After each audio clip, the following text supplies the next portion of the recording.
étude des leçons venant de la loi de Moïse. Et j'aimerais pouvoir parler ce matin sur le sujet des vœux. Le sujet des vœux sous la loi de Moïse ou le sujet des vœux pour le peuple d'Israël dans l'Ancien Testament. Ce que j'aime de cette série-là, c'est que ça nous permet de voir une vue d'ensemble du plan de Dieu à travers les testaments.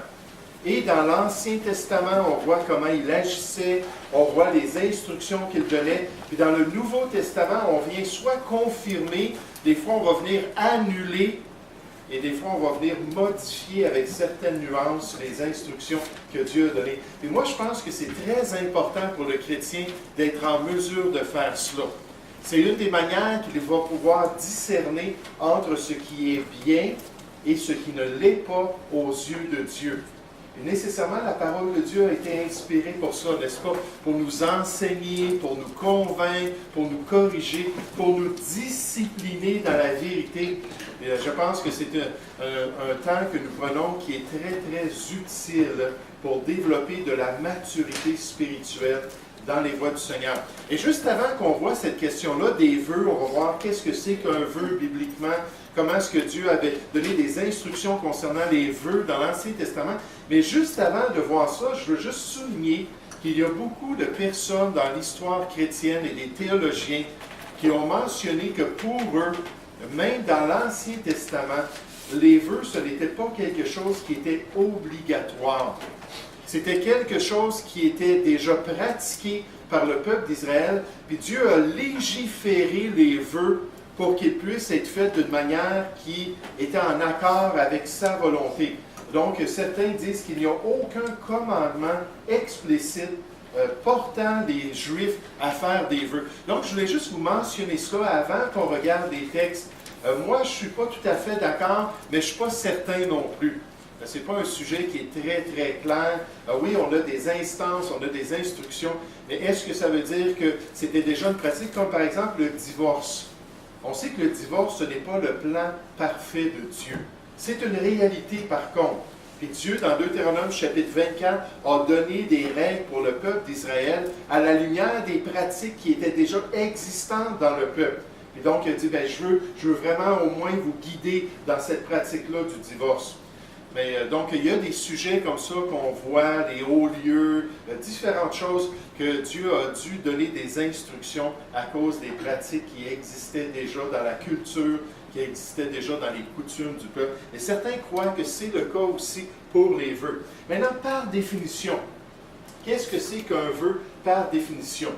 Un vœu, c'est une promesse solennelle faite à Dieu.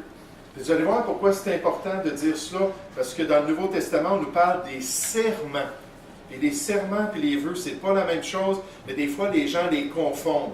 D'accord? Donc, c'est une promesse solennelle faite à Dieu pour l'accomplissement d'un acte ou pour l'abstention d'une pratique quelconque. Donc, c'est une promesse de faire quelque chose ou c'est une promesse de ne plus faire quelque chose. Un vœu, c'est un engagement volontaire. C'est un choix venant de la piété du croyant ou peut-être de sa reconnaissance envers l'exaucement de Dieu. Ce qu'on voit dans les Écritures, c'est que bien souvent, les vœux étaient conditionnels.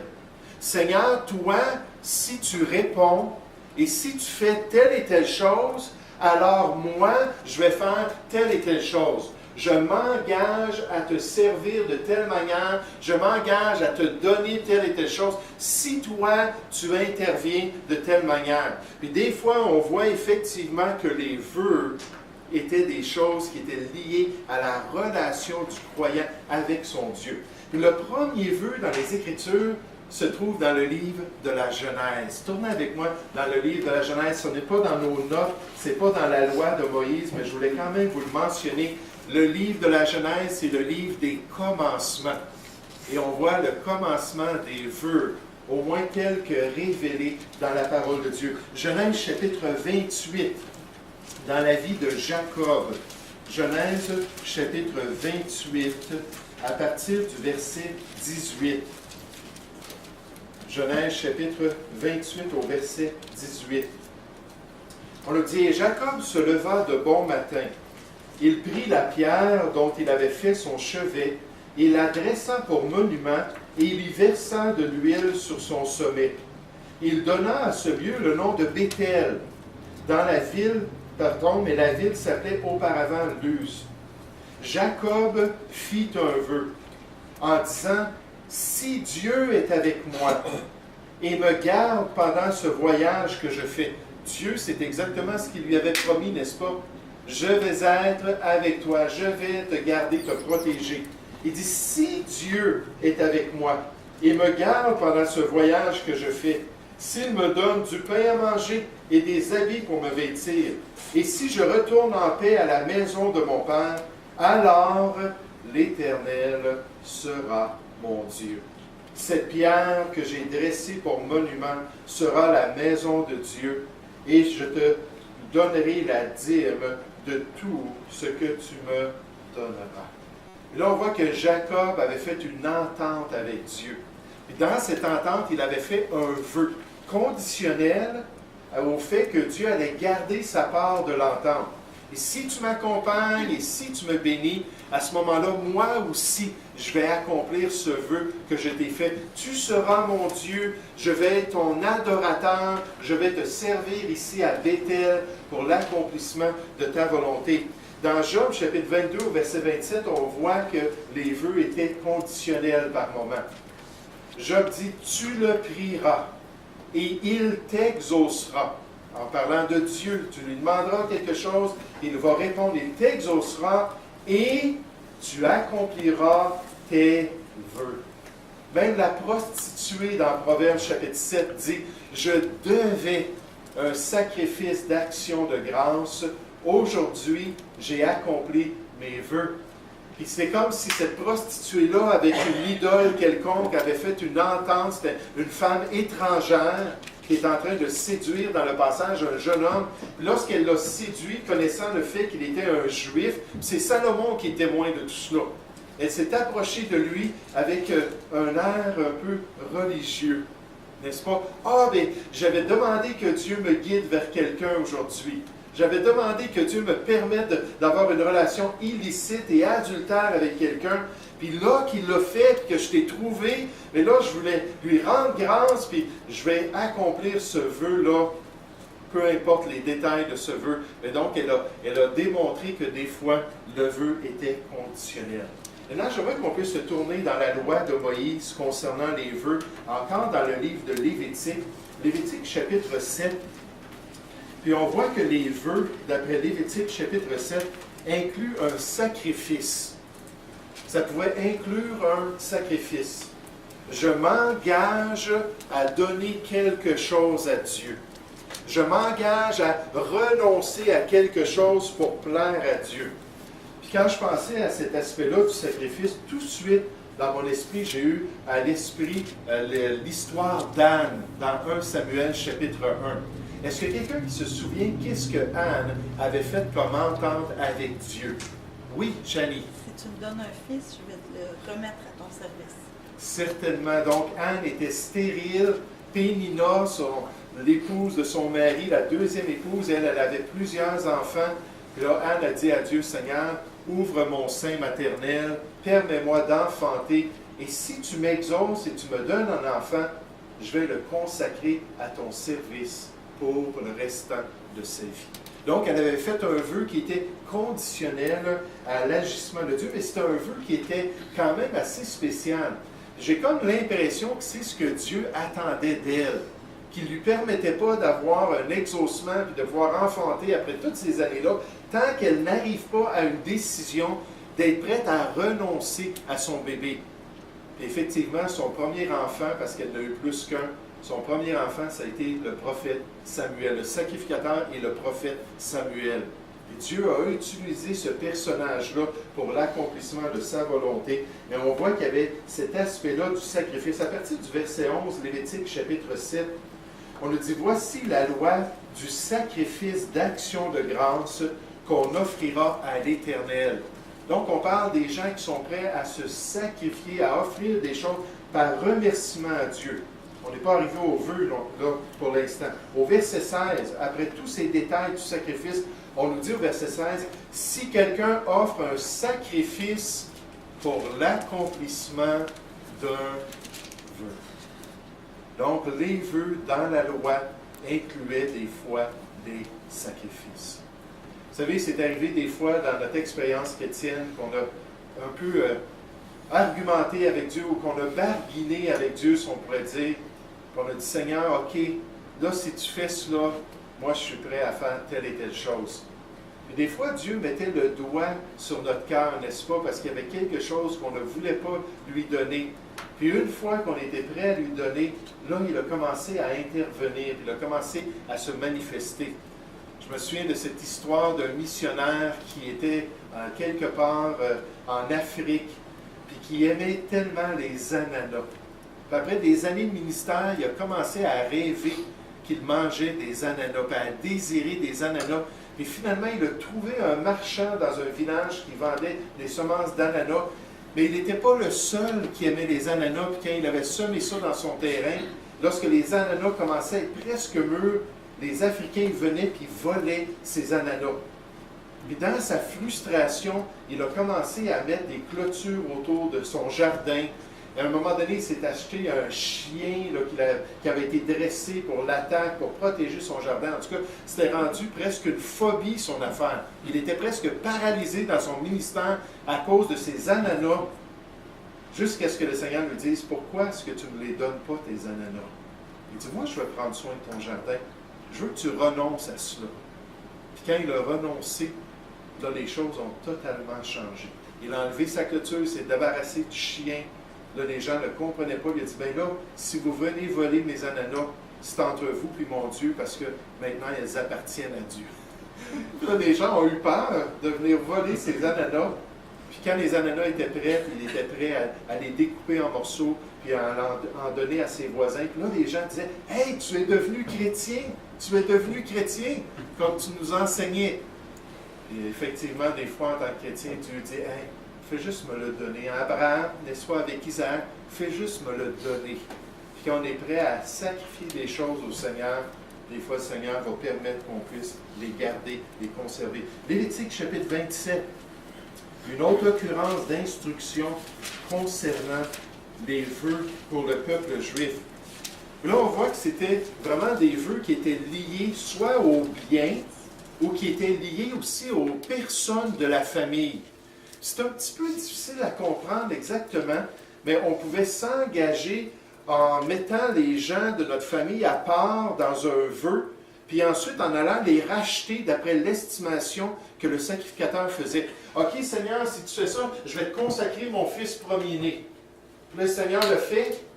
Puis là, on voit le fils premier-né, puis on apprend dans la loi qu'un fils premier-né, ça vaut tant.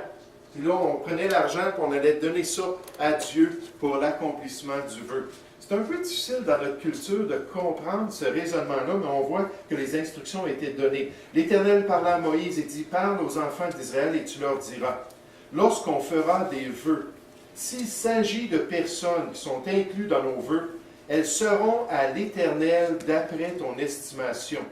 Si tu as à faire l'estimation d'un homme de 20 à 60 ans, ton estimation sera de 50 cycles d'argent. » Donc, il y avait un montant d'argent qu'il fallait donner pour racheter la personne qui faisait partie de notre vœu aux yeux de Dieu. Maintenant, on voit aussi dans les Écritures, par exemple, là, ce n'est pas dans le Lévitique, mais encore dans la loi, dans Nombre, chapitre 6, qu'il y avait des vœux qui étaient plus spécifiques. Et dans Nombre, chapitre 6, on voit le vœu du Naziréat. Le vœu du Naziréat. Qui a jamais entendu cette expression-là, le vœu du Naziréat? Je pense que la plupart d'entre nous, on avait déjà entendu cela. Puis donc, c'était un vœu qui était particulier. On a ce chapitre-là qui donne les détails. C'était vraiment un vœu de consécration d'une personne pour qu'il s'abstienne de choses dans sa vie. S'abstienne, par exemple, du fruit de la vigne. Aucun contact avec le fruit de la vigne. Il ne buvait pas de jus, il ne buvait pas de vin, il ne mangeait pas des raisins. Il n'y avait aucun contact avec les fruits de la vigne. Il y avait des différentes informations que Dieu avait données concernant qu'est-ce que cette personne-là qui était consacrée à Dieu devait faire. Le vœu du Naziréa en hébreu, ça veut dire consacré. La vie, le vœu de celui qui était consacré. Ce vœu pouvait être accompli par une personne d'un sexe ou de l'autre, homme ou femme. Il consistait dans un engagement pour un temps. Bien souvent, c'était environ 30 jours. On faisait un vœu de 30 jours, mais des fois aussi, c'était pour la vie. Par exemple, vous vous souvenez quand l'ange est apparu aux parents de Samson, puis a annoncé la naissance de Samson, ils ont dit qu'il allait être consacré pour sa vie à Dieu.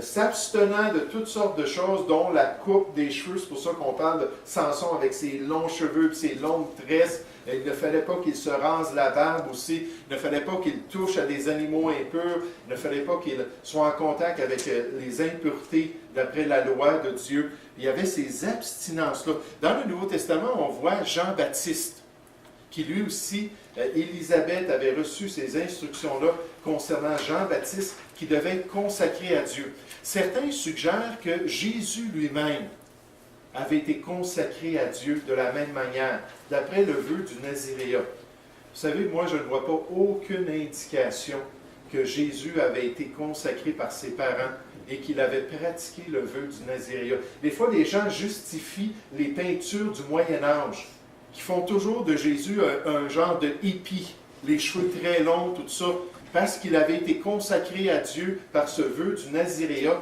qu'on ne devait pas couper sa chevelure. J'aimerais vous dire, dans son ministère, Jésus buvait du fruit de la vigne sans aucun problème. Ça, c'était une chose qui devait être, il devait y avoir une abstention au niveau de cela. Mais donc, il y a des personnes qu'on voit dans les Écritures qui avaient ce vœu du Naziréa. Nombre chapitre 6, on nous donne des instructions concernant ça. On va juste en regarder quelques-uns, parce qu'on veut se dépêcher pour arriver au Nouveau Testament. Nombre chapitre 6, verset 1.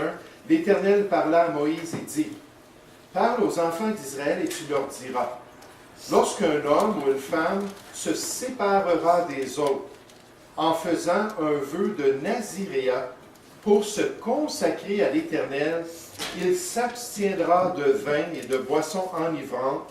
Il ne boira ni vinaigre fait avec du vin, ni vinaigre fait avec une boisson enivrante. Il ne boira d'aucune liqueur tirée des raisins.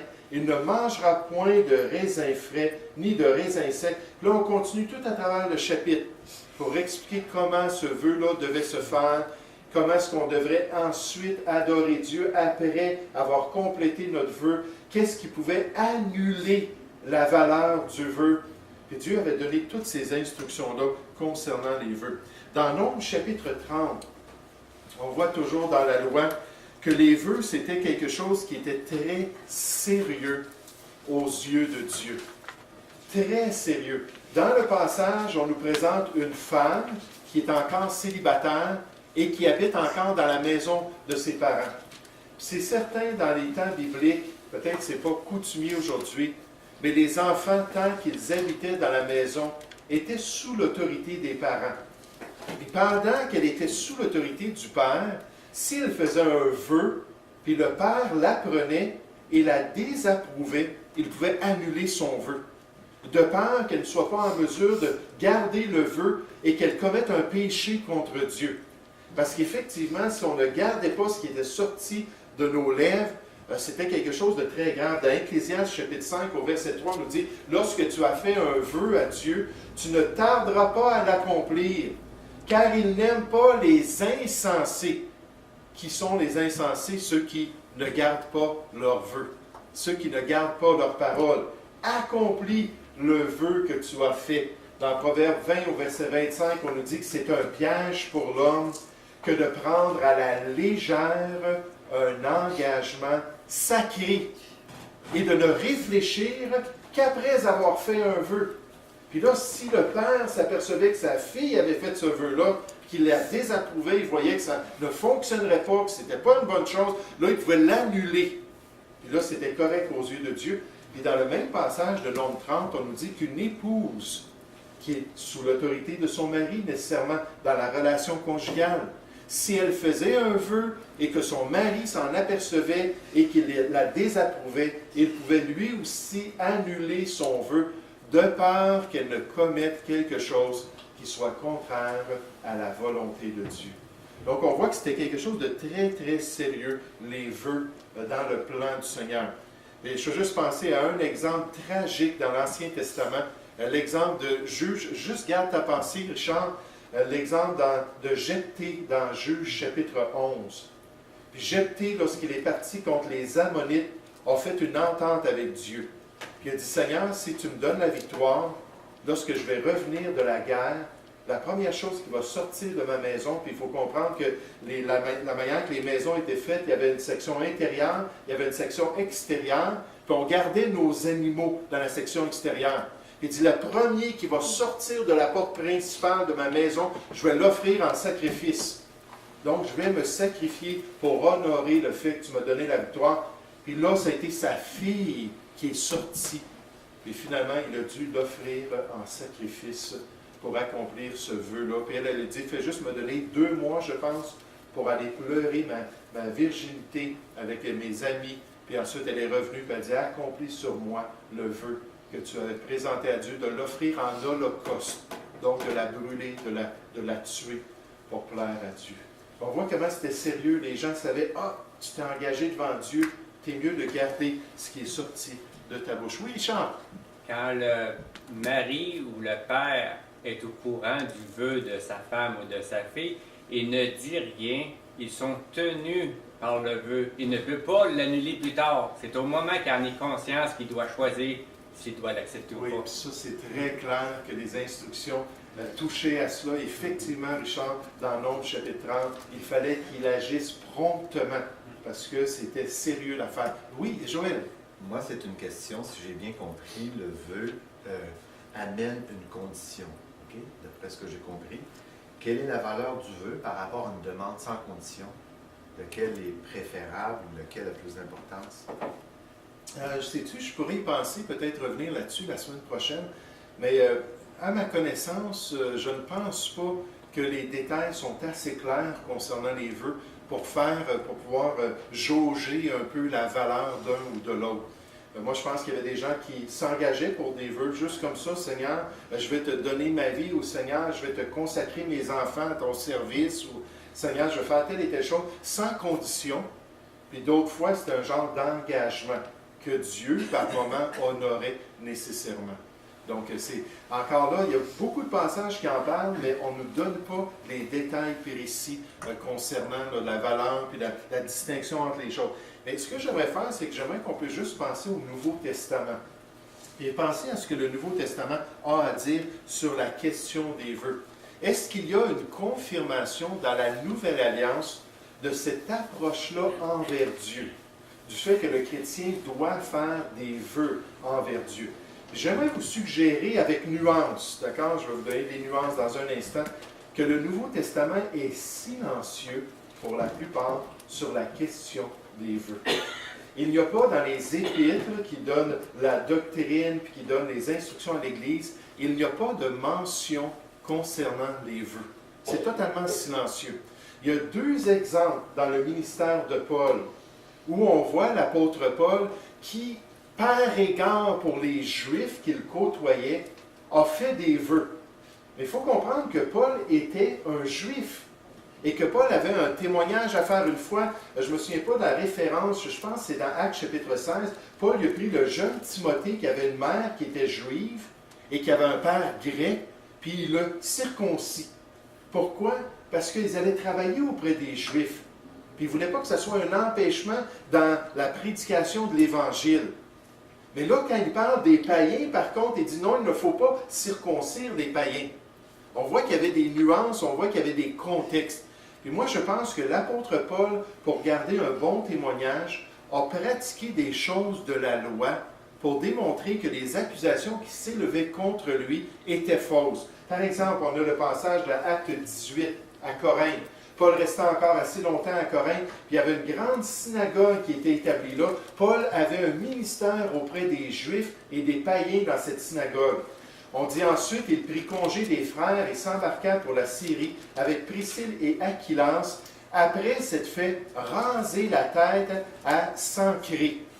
Ça, cette idée-là de se faire raser la tête, c'était lié dans Nombres chapitre 6 à une des conséquences des vœux, car il avait fait un vœu. Mais ce qui est frappant, c'est que Paul ne se tourne pas vers les païens de Corinthe ou vers les gens qui l'accompagnaient, qui n'étaient pas juifs, pour leur demander de faire la même chose.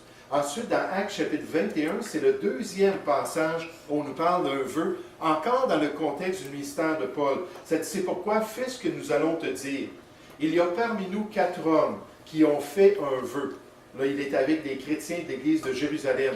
Prends-les avec toi, purifie-toi avec eux, et pourvois leurs dépenses afin qu'ils se rasent la tête. Et ainsi, tous sauront que ce qu'ils ont entendu dire sur ton compte est faux, mais que toi aussi, tu te conduis en observateur de la loi.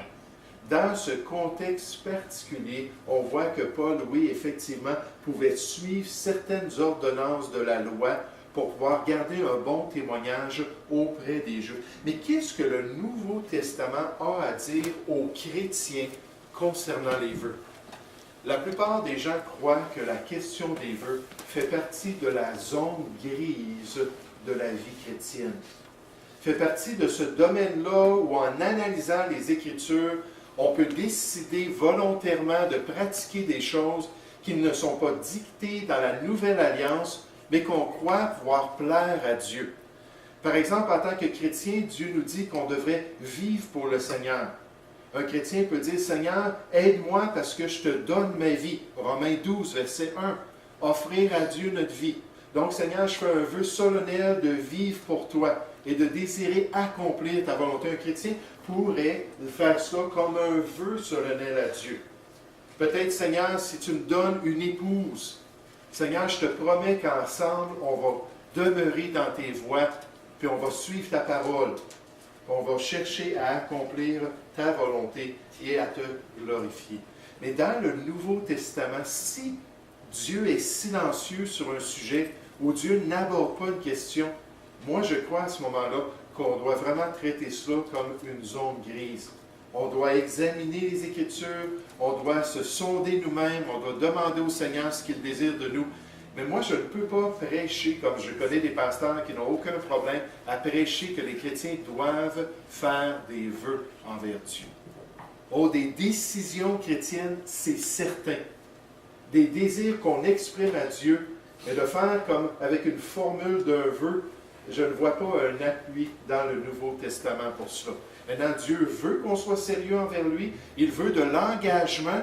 La manière qu'on l'exprime à Dieu, c'est entre nous et le Seigneur. Regardez avec moi 2 passages qui sont mal interprétés parce qu'ils parlent des serments. Matthieu chapitre 5. Et malheureusement, je vais vous donner des références. Matthieu chapitre 5 puis Jacques 5 au verset 12. Je pense que dans notre feuille, non, je ne les marquais pas sur la feuille. Ces 2 passages-là parlent de serment, parlent de jurer. Et des fois, les gens prennent ces passages-là pour dire, voyez-vous, dans le Nouveau Testament, on nous parle aussi du vœu auprès des chrétiens. Parce que dans Jean chapitre 5, on nous parle de cela aussi. Mais un serment, ce n'est pas un vœu fait à Dieu. Un serment, c'est de dire, frère, je te le promets sur la tête de mon père qui est décédé, je te le promets que cette semaine, je vais venir te visiter. Ou, frère, je te le promets que je vais réparer ta voiture cette semaine. Je te le promets sur la Bible. Là, c'est faire un serment à une autre personne envers un engagement quelconque. Puis dans ces 2 passages-là, on nous dit non, ne mettez pas votre main sur la Bible. Ne dites pas là, à Dieu, je vais le faire au nom de Dieu ou au nom du ciel ou une autre chose. Dieu dit que votre oui soit oui, que votre non soit non. Alors quand on donne notre parole, on la donne et on la garde. Et ces 2 passages-là, vous pouvez regarder les détails, ça ne parle pas des vœux. Je pense par contre que ce qu'on peut apprendre de la loi de Dieu, c'est que Dieu veut que nous soyons des gens sérieux. Dieu veut qu'on garde nos paroles, que ce soit envers lui, que ce soit envers autrui. On devrait vraiment s'assurer de garder ce qui sort de notre bouche. Vous savez, il y avait une époque en Amérique du Nord où, bien avant que les gens signaient des grands contrats devant des notaires, que lorsque quelqu'un s'engageait à acheter quelque chose ou s'engageait à accomplir quelque chose, il y avait assez de vertu dans la société que si la parole était donnée, la parole était gardée aussi. Mais on est bien loin de cela, n'est-ce pas? C'est juste le système juridique, la manière que ça fonctionne, on voit les poursuites, on voit les conflits entre les gens. Mais Dieu veut que nous, en tant que chrétiens, nous soyons exemplaires et qu'on pèse les paroles qui sortent de notre bouche pour nous assurer de plaire à Dieu. Oui, Richard? Tu t'as donné 2 exemples personnels dans ma vie. Oui, de vœux. oui. J'ai fait juste 2 vœux dans ma vie. Le premier, je ne l'ai pas tenu, puis j'ai perdu quelque chose de précieux dans ma vie. Puis je me suis dit, plus jamais je vais faire un vœu. Puis les années ont passé, puis j'en ai fait un autre, il y a 2 ans, en tant que chauffeur de camion. Le Seigneur veut qu'on ne compte pas de mensonges. J'ai fait le vœu de ne plus compter de mensonges dans mon logbook, puis c'est très dur pour un chauffeur. Puis j'ai dit, à condition que le soir, quand j'ai fini, tu me donnes une place de stationnement pour arrêter. Parce que souvent, aux États, passer 8 heures, tu n'as plus de place pour arrêter. Tu arrives dans un truck stop, tu fais le tour, c'est plein, craqué, faut que tu vives, il faut être ailleurs. Puis ton logbook, tu n'as pas le droit d'aller ailleurs. Ton logbook est fini, là. Tu sais? Fait que depuis, ça fait 2 ans que j'ai fait le vœu, ça fait 2 ans que le Seigneur a tenu parole, il a fourni la place, surtout parmi les meilleurs. Les places souvent. Encore la semaine passée, j'arrive dans un truck stop. Il restait quelques places dans le fond, mais je voulais mettre du diesel avant d'arrêter. Fait que j'ai mis ma confiance en Dieu. J'ai arrêté, j'ai mis du gaz, puis là, je voyais les camions rentrer pour prendre les dernières places dans le fond. Fait confiance en Dieu. Quand j'ai fini de mettre mon diesel, puis j'ai avancé, la première place sur le bord du chemin, la meilleure de toutes, était libre, j'ai reculé là. Il fait ça souvent, les meilleures places, il me les donne. Quand même, j'arriverai à 11h ou minuit, j'ai souvent la meilleure place. Amen. Donc, la question des vœux dans la loi, il y avait ces instructions-là. Dans la Nouvelle Alliance, c'est entre nous et le Seigneur. Et on doit décider comment on gère nos paroles et surtout s'assurer de le glorifier par ce qui sort de nos lèvres pour la gloire de Dieu. Donc, on va s'arrêter avec ça ce matin. On va prendre une petite pause. On va recommencer dans un instant.